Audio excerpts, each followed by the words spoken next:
This is the Bringing Business to Retail podcast, and today we are talking about how to get more customers. Welcome to the Bringing Business to Retail podcast on SalenaKnight.com. Stay ahead of the competition by opening your doors to business experts so you can learn, grow, and be inspired. Passionate about bringing business strategies to independent retailers, please welcome your host, Salena Knight. Hey there, and welcome to today's episode of the Bringing Business to Retail podcast. I've just come back from 3 days on the beautiful Gold Coast of Australia, and I have to say it was a little bit warmer than Sydney. When I left Sydney, we were aiming for a top of 12 degrees Celsius. That is pretty chilly in my books, and I think the lowest it got to up on the Gold Coast was about 12 degrees overnight. And here in Sydney, it was raining the whole time I was away.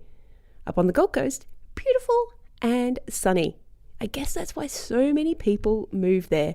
Anyway, I was up at Sanctuary Cove speaking at the Independent Jewellery Buyers Group. And the lovely people there invited me to do not one, not two, but 3 keynotes on how to build a brand and get more customers in this current age of retail. Plus, I was lucky enough to do some one-on-one coaching. And there was a recurring theme amongst pretty much everybody. There were retailers from just about every part of the spectrum, from ones just starting out and turning over very, very low 6 figures, right up to multiple 7-figure businesses. And there were 2 things that kept coming up over and over again. The first one was that they were pushed for time. They were at capacity. A lot of them were makers, and they were literally at the point where they couldn't take on any more people because they were in remote towns and they couldn't get extra staff, or they didn't have the processes in place in order to grow their businesses to take on more customers. Now, the answer to that one is pretty easy. Put your prices up. I know it sounds basic, but if you are at capacity and you can't bring on more people and you're not in a position to automate great big sections of your business, you have to put your prices up or you will not make any more money. But the second thing that came up was most of the retailers felt like they had less people walking in the door compared to past years. And these people are experienced. A lot of these retail store owners have been in business for 10, 15, even 25 and 35 years. So they've run the gamut of economic upturn and downturn. And if you listen to the people who are in economics, and I know when I was over at the NRF show in January this year, all of the economists were predicting that we are heading for a downturn late 2019, early 2020, or maybe even 2021. I mean, really, as far as economic cycles go, that's kind of about when it's expected to be anyway. Not to say that we're going to have a massive global financial crisis like we did, but there is going to be a bit of a downturn. And here in Australia, a lot of retailers saw that recently because we had an election called. And when an election is called, as a result, consumers pull back on their spending. So today I want to jump in and talk about 5 different ways that you can get more customers without spending a cent. And in the process, set yourself apart from your competition, because different is better than better. So hands up, and of course that's a virtual hands up. Do you find yourself saying, if I could just get more customers, I'd have more sales coming in? Or if I could just get more customers, things would be so much better. Or we're doing really well, we just need to get more customers. Are you seeing a repeating theme here? Well, if you've ever thought that, or maybe you've even found yourself saying it out loud, probably been searching for answers. Perhaps you even posted it in a Facebook group recently and a bunch of people jumped in to tell you how crappy their business is right now. I mean, we can find all the excuses in the world for why business just isn't traveling the way you want it to be. So now that you've posted in your Facebook group and everybody's told you how bad sales are, you feel quite justified that your sales are down too, right? Everybody else is suffering too, so surely it's not your fault. Well, let me take a guess. You started this retail or e-commerce business because you wanted the freedom and the flexibility to spend more time with your kids, to not have to work the 9 to 5, and to make more money. But how's that working out for you? If you're anything like the people who I hear from on literally a daily basis, this running your own business thing isn't really going to plan. Maybe you're like Amy, who said, "My first year in business was great. I had loads of customers and loads of money coming in, but the last 6 months have been so tough, I just don't know how to get more sales." Or perhaps you're like Jess, who said to me, "I spend so much time looking at what everyone else is doing in their business, I get overwhelmed and depressed, and worst of all, I never get anything done in my own business." Did you leave the security of a well-paid full-time job so that you could have more flexibility and spend more time with your family? But since you opened your store, you actually find yourself seeing them less? You know that people love what you sell. You just don't seem to be able to find those people or to get them to buy what it is you're selling. You think that if you could just get more customers in the door or drive more traffic to your website, things would be so much better. Am I right? Well, let me put your fears at rest. You are not alone. Never before have we had access to so much information and so many people. And yet retailers and e-com business owners are constantly telling me that they're confused, that they're lonely, and that they spend more time looking at what other people are doing in their businesses than actually getting stuff done in their own. Every day as a retail strategist, I help bricks and mortar and e-commerce retailers take action that helps them grow and increase their profits. I've worked with retailers from couture bridal designers right through to recycled floor mats and pretty much everything in between. And over the years, I've consistently seen 3 things that crush otherwise strong businesses. Do you want to know what they are? Well, number 1 is a lack of knowledge. Like, you literally get to a point in your business where you don't know what you don't know. The second thing is a lack of action. And this is huge because this is where the paralysis by analysis comes in. This is where you get sucked into that pit of overwhelm and despair and procrastination, and basically you just get stuck in a rut and you cannot see over the edge. You can't see what life looks like on the other side. And as a result, you end up doing nothing.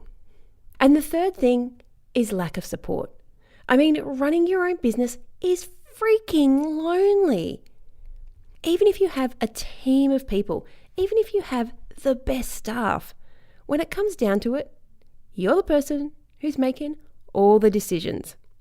And hands up with me, ladies, who just sometimes feel, and you'll know that I feel this way too because I've talked about it a lot over the last few weeks, that when you couple running a business with running a household, it can become all-consuming. Now, I'm not saying that you guys don't have to worry about that as well, but at the end of the day, sometimes the lack of support in our business and in our home lives is the thing that keeps us stuck. In fact, I'm going to go so far and say it's the thing that actually brings us undone. When I was at the conference on the weekend, time and time again, retailers were telling me that they were flat out. They were at capacity.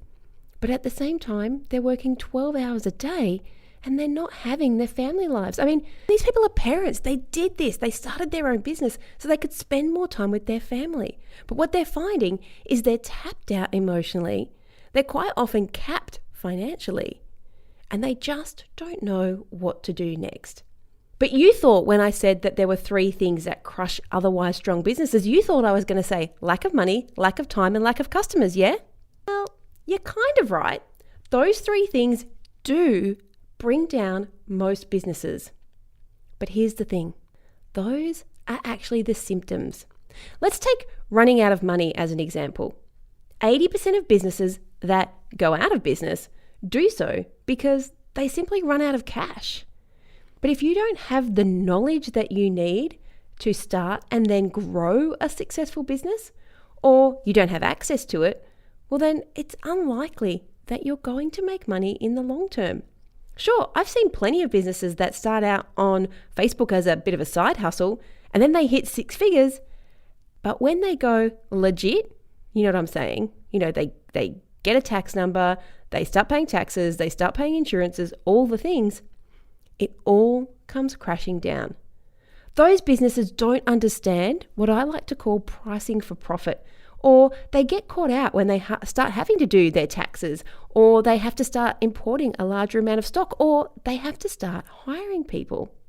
They go from boom to bust, and all the while they scratch their heads wondering, what the freaking heck happened? I was doing so well.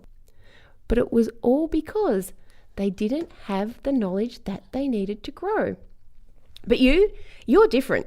You're sitting here listening to this podcast. You're here to learn exactly what you need to do to get more customers. And that makes you a very smart cookie.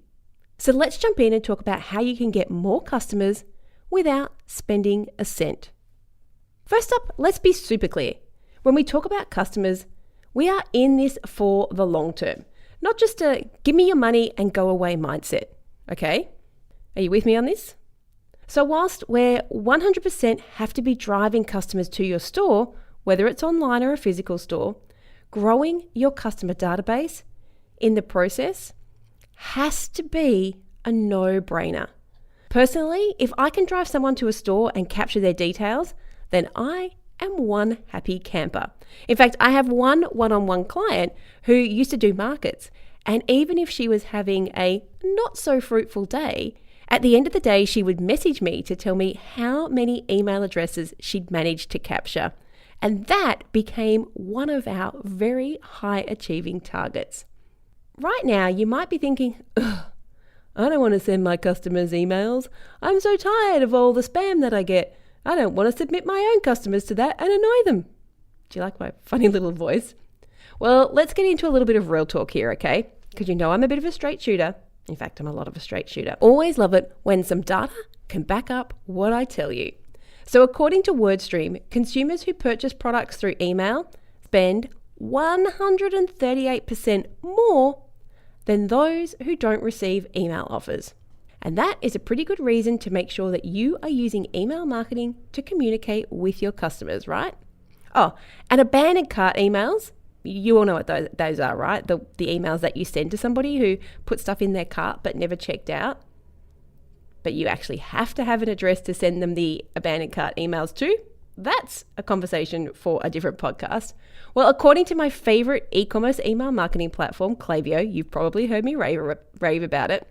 Abandoned cart emails have an open rate of, wait for it, nearly 42%, 41.18%. I mean, when it comes to marketing, if you can get a 41% open rate, you are doing a happy dance. Plus, they have a click-through rate of 9.5%. Now, on average, an e-commerce click-through rate is usually a lot less than that, sometimes less than 1%. But those abandoned cart emails, 9.5%. And businesses with average order values of between $1 and $500 recover 4 to 5% of their abandoned carts on average. Now that, my friends, is a lot of money that you're losing out on just because you didn't have the knowledge that you needed, right? Oh, and you didn't take the action to put the abandoned cart stuff in place. We are here today to talk about getting more customers. So can we all agree that getting more customers shouldn't just focus on getting them in the door or getting them to your website? Getting more customers should be about getting and keeping and marketing to more customers, yeah? Cool. Regardless of whether you're online or you've got a physical store or both, sometimes asking for an email address can totally feel like a drag. I mean, I talked about this at the conference and it was eye-opening how many people had customer emails, but they were all based on having purchased before. So in order to make life easier, let's be honest, I say easier, I mean easier for ourselves. We default to this offering a discount in exchange for an email address. Because let's face it, that's what your competition are doing, and you've spent so much time watching what they're doing, it's easier just to replicate it. But even worse still, sometimes we just tell people their annoying pop-up that will send them stuff. I mean, surely they'd be interested, right? Guys, it is time to nix the profit-sucking discount and give your customers something that they value more and will also keep your business top of mind going forward. So here is the moment you've all been waiting for. These are my top 5 tips to get more customers without spending a cent. The first one is to give them a checklist. Everybody loves to be organized. You've heard about my struggles with keeping myself organized. The struggle is real. For most of us, like me, it is a skill that no matter how hard we try, we just never seem to be able to master it. Plus, let's be honest, there's a certain satisfaction that comes with being able to tick things off a list. So I've just thought of a few examples that I've used with my clients that I can give you today that might hopefully stir up some of the brainwaves to create your own. The first one is, and this one is one that we used to use, the ultimate hospital baby bag checklist. And if you're a fashion store, here's an idea for you: your complete travel must-pack checklist. And then a camping store. Our 12 favorite things you simply must pack for a great camping holiday. Now, as a customer, don't you feel you just have to know what those 12 favorite things are? I know that I do. I want to know if I'm missing out on something. You've added some intrigue and, well, let's be honest, usefulness. If you need some inspiration, browse through Pinterest to see what people are searching for and pinning, and then using that inspiration to create your own checklist that is perfectly suited to your customers. Okay, number 2 on my list of things that you can do to get more customers. It is totally time to start trying to gamify the customer acquisition process, because we all love a good quiz. I mean, secretly, inside, everybody wants to be validated. And a simple quiz can be a fun way to not only foster brand engagement, but also to add to the overall customer experience.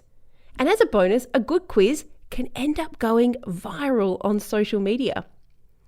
I know that you're thinking, so what kind of quizzes do you take, Sal? So I made a bit of a list of the ones that I've taken over the last couple of months. And they were, what's your interior design style?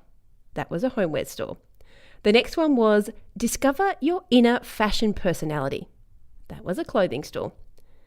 This is probably my favorite. What bra style will make the most of your assets? And it was for a lingerie store. I mean, heck, they should win just for the title of their quiz. And quizzes don't have to be long or serious. They can be totally fun.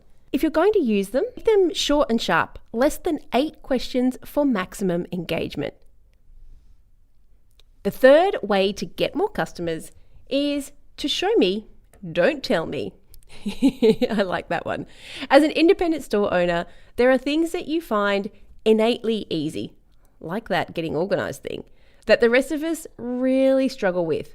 And you know, if you've been listening to the podcast for a while, it is a total ongoing joke in my social media community that no matter how many tutorials I've watched, I still cannot tie a scarf more than 2 ways.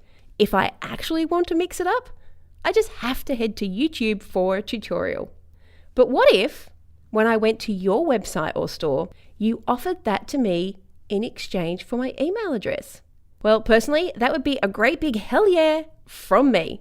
It would mean that I could have it in my inbox, and every time I needed to tie a scarf, I would think of you rather than having to go to YouTube. So for this one, show me, don't tell me, I'd love it if you could brainstorm with team, what are the most frequently asked questions that you get? And then, and I'm saying be brave here, go and create a how-to. Great if you have video, but you know what? If you can't face the camera, then it's okay to do it with words or pictures. But truly, my favorite is video. And then offer it up to your customers in exchange for their email address. And if you have that as your email opt-in, please make sure to DM me so I can head over and grab it. Okay, the number 4 way to get more customers without spending a cent is to ask your suppliers to share a promotion. Something about being an independent business owner that makes you want to stay independent. But guys, it is okay to ask for help, and it is certainly okay to ask for help when it comes to spreading your retail love. One of our members inside the Retail Collective, Dee, said that when she created her e-commerce site and actively started using it, not only did it start bringing in another 20% of revenue, but what she found was her suppliers more willing to help her to market the business because they had somewhere to send their own customers. And that's one of the things we forget about e-commerce. It's not just about us telling people how fantastic we are. You can bring on board your suppliers to do exactly that as well. So next time you're running a promotion for a big brand name or even a small brand name with a devout following, ask your supplier to share and tag you on their social channels. On top of that, ask if they can send out an email as well. You never know how many more customers you're going to get for no money, and the only thing you have to do is ask. The number 5 way to get more customers without spending a cent is to give exclusive access to a community. And when I say this, I mean a true VIP program. These days, everybody is calling their email database a VIP program. But #truthbomb, your customers can see through it. You can't just create a Facebook group and hope for the best. There's nothing better than feeling like you're part of a like-minded community where you can share the things that you love and value with a group of people who are on a similar wavelength. What did I say earlier? Inside, we all want to be validated. Building a community is by far one of the best investments you can ever make for your retail business. But you've got to be committed to building it and to nurturing it. That consumer buy-in, it can raise your brand to a cult-like status. Nike and Apple and Lululemon. And who doesn't want that, right? Treat your community by giving them access to exclusive deals and a chance to potentially chat with a maker or a designer and invitations to events. Don't just sell stuff at them. Make it a true VIP program. Don't invite just everyone on your email list because otherwise it's going to lose that status that comes with being a VIP. In this digital 24/7 always on age, customers are looking for something more than a discount. They want a reason to connect with your brand, and you don't have to give them 10% off to do that. In fact, they're so much more likely to become invested in your brand when it's not about discounting. Right at the beginning, I said there were 3 things stopping you from moving your business forward, and they were actually knowledge, action, and support. And if you need help with those things, I would love it if you would come and check out the Retail Collective. Inside the collective, we focus on a business strategy every month. We have action taking totally nailed down. And if you need support, there is no better place to find a tribe that want you to succeed. Check it out over at theretailcollective.net. I hope that you have enjoyed this episode with 5 ways to get more customers without spending a cent. Make sure that you DM me on Instagram or Facebook or send me an email and let me know which one you use in order to build your business. Till next week, be profitable. I hope you enjoyed this week's episode of the Bringing Business to Retail podcast. You can find all of the show notes over at salenaknight.com. If you found something that you heard today particularly useful, I'd love it if you could leave me a review on iTunes or Stitcher. And of course, feel free to share this episode with someone that you think could benefit by listening to it. Want more retail biz strategies? You can watch the Bringing Business to Retail TV show, where each week I'll answer a question or provide you with a simple, actionable retail biz strategy that you can implement in your business right away. If you have a question or a guest, I'd love to hear from you. Drop my team an email at podcast@salenaknight.com, and I'll see you on the next episode. Have a great week.